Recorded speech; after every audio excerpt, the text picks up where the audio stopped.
श्रीमद् भागवत महापुराण सप्तम स्कंद प्रथम अध्याय नारद युधिष्ठिर संवाद और जय विजय की कथा। राजा परीक्षित ने पूछा, भगवान तो स्वभाव से ही भेदभाव से रहित है, सम है, समस्त प्राणियों के प्रिय और सुहृद है। फिर उन्होंने जैसे कोई साधारण मनुष्य भेदभाव से अपने मित्र का पक्ष ले और शत्रुओं का अनिष्ट करे, उसी प्रकार इंद्र के लिए दैत्यों का वध क्यों किया? वे स्वयं परिपूर्ण कल्याण स्वरूप है, इसलिए उन्हें देवताओं से कुछ लेना देना नहीं है, तथा निर्गुण होने के कारण दैत्यों से कुछ वैर विरोध और उद्वेग भी नहीं है। भगवत प्रेम के सौभाग्य से संपन्न महात्मन, हमारे चित्त में भगवान के समत्व आदि गुणों के संबंध में बड़ा भारी संदेह हो रहा है। आप कृपा करके उसे मिटाइए। श्री सुखदेव जी ने कहा, महाराज, भगवान के अद्भुत चरित्र के संबंध में तुमने बड़ा सुंदर प्रश्न किया, क्योंकि ऐसे प्रसंग प्रहलाद आदि भक्तों की महिमा से परिपूर्ण होते हैं, जिसके श्रवण से भगवान की भक्ति बढ़ती है। इस परम पुण्यमय प्रसंग को नारद आदि महात्मा गण बड़े प्रेम से गाते रहते हैं।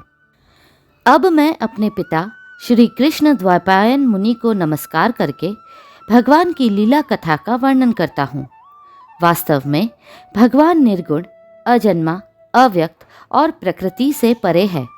ऐसा होने पर भी अपनी माया के गुणों को स्वीकार करके वे बाध्य बाधक भाव को, अर्थात मरने और मारने वाले दोनों के परस्पर विरोधी रूपों को ग्रहण करते हैं। सत्वगुण, रजोगुण और तमोगुण ये प्रकृति के गुण हैं, परमात्मा के नहीं। परीक्षित, इन तीनों गुणों की भी एक साथ ही घटती बढ़ती नहीं होती। भगवान समय समय के अनुसार गुणों को स्वीकार करते हैं। सत्वगुण की वृद्धि के समय देवता और ऋषियों का, रजोगुण की वृद्धि के समय दैत्यों का और तमोगुण की वृद्धि के समय वे यक्ष एवं राक्षसों को अपनाते और उनका अभ्युदय करते हैं। जैसे व्यापक अग्नि, काष्ठ आदि भिन्न भिन्न आश्रयों में रहने पर भी उनसे अलग नहीं जान पड़ती, परंतु मंथन करने पर वह प्रकट हो जाती है, वैसे ही परमात्मा सभी शरीरों में रहते हैं, अलग नहीं जान पड़ते, परंतु विचारशील पुरुष हृदय मंथन करके उनके अतिरिक्त सभी वस्तुओं का बाध करके अंततः अपने हृदय में ही अंतर्यामी रूप से उन्हें प्राप्त कर लेते हैं। जब परमेश्वर अपने लिए शरीरों का निर्माण करना चाहते हैं, तब अपनी माया से रजोगुण की अलग सृष्टि करते हैं। जब वे विचित्र योनियों में रमण करना चाहते हैं, तब सत्वगुण की सृष्टि करते हैं, और जब वे शयन करना चाहते हैं, तब तमोगुण को बढ़ा देते हैं। परीक्षित, भगवान सत्य संकल्प है। वे ही जगत की उत्पत्ति के निमित्त भूत प्रकृति और पुरुष के सहकारी एवं आश्रय काल की सृष्टि करते हैं। इसलिए वे काल के अधीन नहीं, काल ही उनके अधीन है। राजन, ये काल स्वरूप ईश्वर जब सत्वगुण की वृद्धि करते हैं, तब सत्वमय देवताओं का बल बढ़ाते हैं, और तभी वे परम यशस्वी देव प्रिय परमात्मा देव विरोधी रजोगुणी एवं तमोगुणी दैत्यों का संहार करते हैं। वस्तुतः वे सम ही हैं। राजन, इसी विषय में देवर्षि नारद ने बड़े प्रेम से एक इतिहास कहा था। यह उस समय की बात है जब राजसूय यज्ञ में तुम्हारे दादा युधिष्ठिर ने उनसे इस संबंध में एक प्रश्न किया था। उस महान राजसूय यज्ञ में राजा युधिष्ठिर ने अपनी आंखों के सामने बड़ी आश्चर्यजनक घटना देखी कि चेदीराज शिशुपाल सबके देखते देखते भगवान श्री कृष्ण में समा गया। वहीं देवर्षि नारद भी बैठे हुए थे। इस घटना से आश्चर्यचकित होकर राजा युधिष्ठिर ने बड़े बड़े मुनियों से भरी हुई सभा में उस यज्ञ मंडप में ही देवर्षि नारद से यह प्रश्न किया।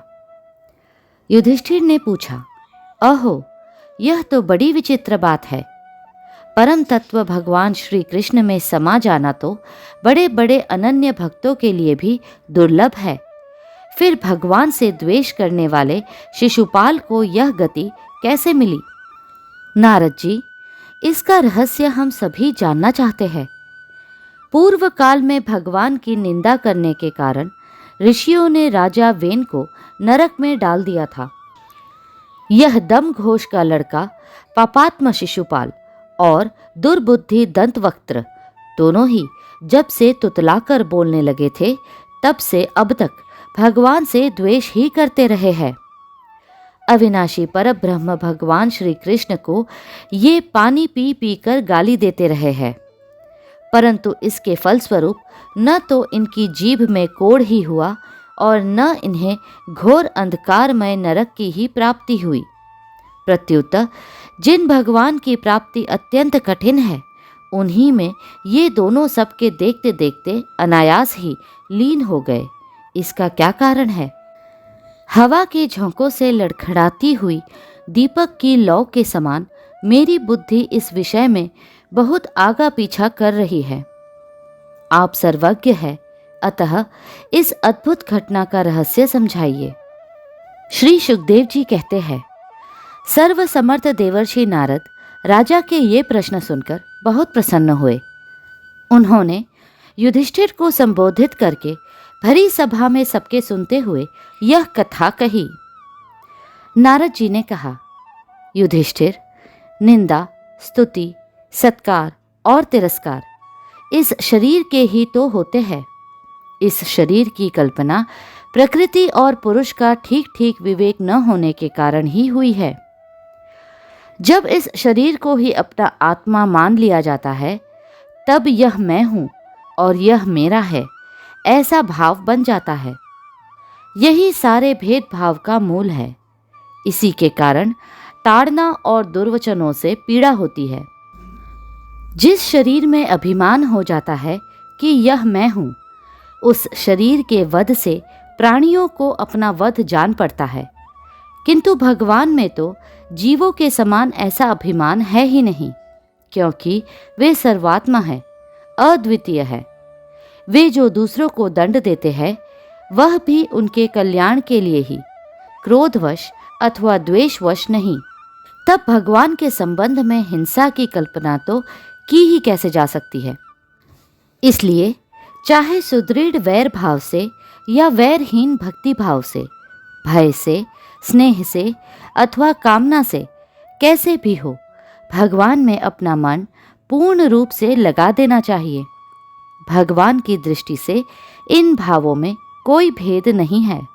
युधिष्ठिर, मेरा तो ऐसा दृढ़ निश्चय है कि मनुष्य वैर भाव से भगवान में जितना तन्मय हो जाता है, उतना भक्ति योग से नहीं होता।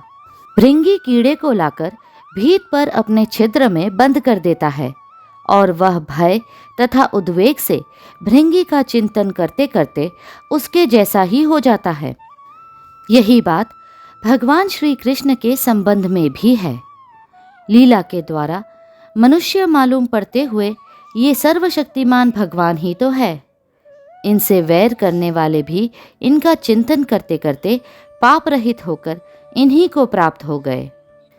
एक नहीं, अनेकों मनुष्य काम से, द्वेष से, भय से और स्नेह से अपने मन को भगवान में लगाकर एवं अपने सारे पाप धोकर उसी प्रकार भगवान को प्राप्त हुए हैं जैसे भक्त भक्ति से।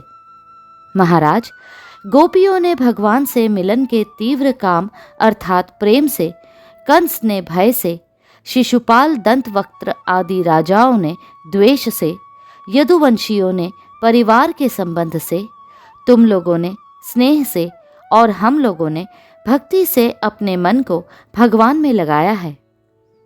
भक्तों के अतिरिक्त जो 5 प्रकार के भगवान का चिंतन करने वाले हैं, उनमें से राजा वेन की तो किसी में भी गणना नहीं होती, क्योंकि उसने किसी भी प्रकार से भगवान में मन नहीं लगाया था। सारांश यह है कि चाहे जैसे हो, अपना मन भगवान श्री कृष्ण में तन्मय कर देना चाहिए। महाराज, फिर तुम्हारे मौसेरे भाई शिशुपाल और दंतवक्त्र दोनों ही विष्णु भगवान के मुख्य पार्षद थे।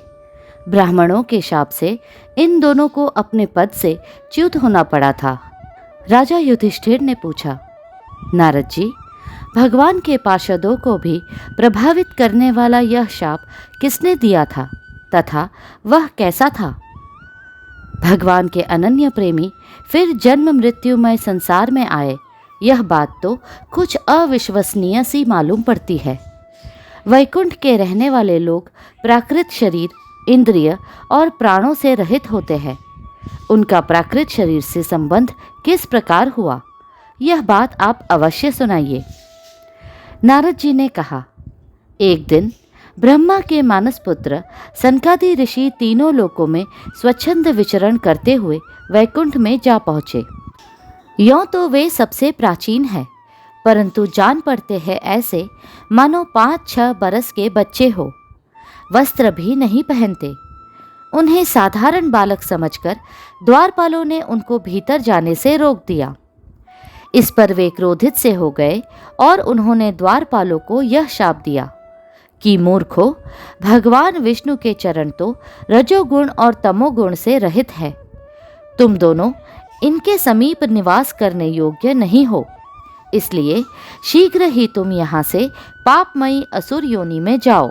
उनके इस प्रकार शाप देते ही जब वे वैकुंठ से नीचे गिरने लगे, तब उन कृपालु महात्माओं ने कहा, अच्छा, 3 जन्मों में इस शाप को भोग कर तुम लोग फिर इसी वैकुंठ में आ जाना। युधिष्ठिर, वे ही दोनों दिति के पुत्र हुए। उनमें बड़े का नाम हिरण्यकशिपु था और उससे छोटे का हिरण्याक्ष। दैत्य और दानवों के समाज में यही दोनों सर्वश्रेष्ठ थे। विष्णु भगवान ने नरसिंह का रूप धारण करके हिरण्यकशिपु को और पृथ्वी का उद्धार करने के समय वराह अवतार ग्रहण करके हिरण्याक्ष को मारा।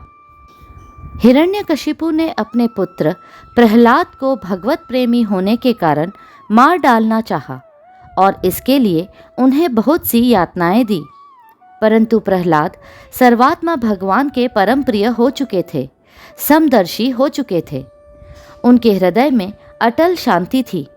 भगवान के प्रभाव से वे सुरक्षित थे, इसलिए तरह तरह से चेष्टा करने पर भी हिरण्यकशिपु उनको मार डालने में समर्थ न हुआ। युधिष्ठिर, वे ही दोनों विश्रवा मुनि के द्वारा केशनी अर्थात केकसी के गर्भ से राक्षसों के रूप में पैदा हुए। उनका नाम था रावण और कुंभकर्ण। उनके उत्पातों से सब लोकों में आग सी लग गई थी। उस समय भी भगवान ने उन्हें शाप से छुड़ाने के लिए राम रूप से उनका वध किया। युधिष्ठिर, मार्कंडेय मुनि के मुख से तुम भगवान श्री राम का चरित्र सुनोगे। वे ही दोनों जय विजय इस जन्म में तुम्हारी मौसी के लड़के शिशुपाल और धनवक्त्र के रूप में क्षत्रिय कुल में उत्पन्न हुए थे। भगवान श्री कृष्ण के चक्र का स्पर्श प्राप्त हो जाने से उनके सारे पाप नष्ट हो गए और वे सनकादि के शाप से मुक्त हो गए। वैर भाव के कारण निरंतर ही वे भगवान श्री कृष्ण का चिंतन किया करते थे। उसी तीव्र तन्मयता के फलस्वरूप वे भगवान को प्राप्त हो गए और पुनः उनके पार्षद होकर उन्हीं के समीप चले गए।